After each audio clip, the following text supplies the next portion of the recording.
Have you been impacted by grief or a loss of someone or something? In today's podcast episode, I'm going to cover some steps for working through this. Welcome back to the podcast. I wanted to talk about this because grief has been something I've been really processing recently and working through. Just come off a call, and actually it was my grief group. I had a calling to say I need to process more when I did a lot of inner work, saying I need to process grief more.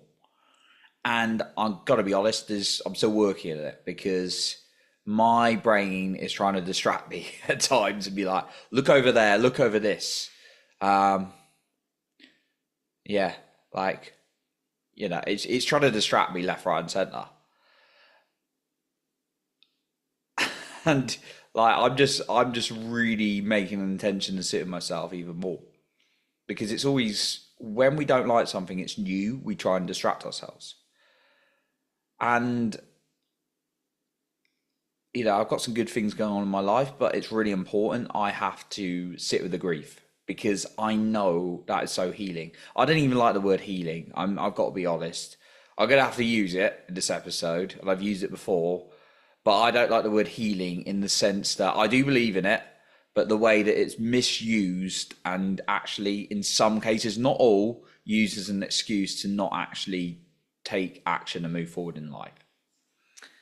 So for me, I've been really working at an intention of working through grief. It's something that's I lost a lot of people when I was younger, and you may have heard me talk about this before the podcast, or I haven't done a solo episode for a while.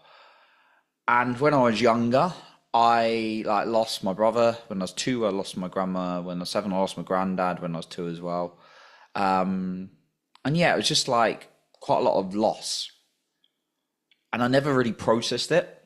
And when I was 20 and 26, I lost my other grandma and granddad.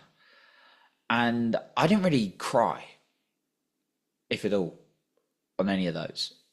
I didn't feel things. I disconnected from reality. And it's still something I've had to work through to this day.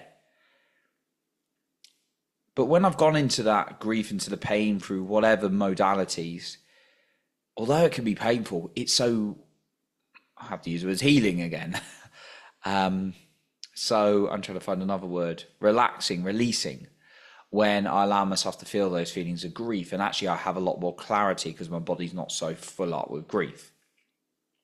So I've found it really, really beneficial to process grief. Now, I make sure I'm not every single day in a point of grieving and crying, right? I want to feel good. I want to have a higher frequency. But sometimes to have the higher frequency, I need to release the negative stuff, which is the grief. And to do that, I need to feel it. So here are 3 ways that I find really useful to release grief. And grief, often we refer to losing a person, them dying, as I talked about earlier. Yeah, that's very, very true.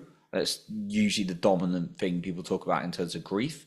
But it also could be a situation, a relationship, all these kind of things. A job, a business could lose these things, a friendship. So these are some ways I found really grief. And also I've had grief I've had to release from dating relationships as well, which actually brought out the other grief because it was like a trigger to do that. So here are 3 ways I found really useful to process grief. Number 1, music. There's certain feelings to music that actually get me in touch with my emotions more. So finding sometimes a slow piano kind of music, some kind of tunes on YouTube can really get me in touch with those tougher emotions to feel and allow me to release them. Number 2, getting in grief groups like I just touched on. Getting in groups where you can see other people sharing their experience, where you can resonate, and also just communities where I'm allowed to express who I am. Or that might be calling someone on the phone, like a Samaritan's helpline or something like that. But I'd find a grief group. I'd recommend David Kessler. I've just joined that one. It's really, really helpful.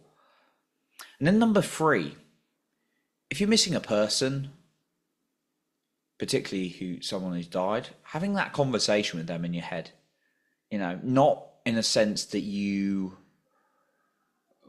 feel like they're alive physically when that's not the case, but in a way you're speaking to their spirit, because that can be quite healing, having those messages, having those conversations.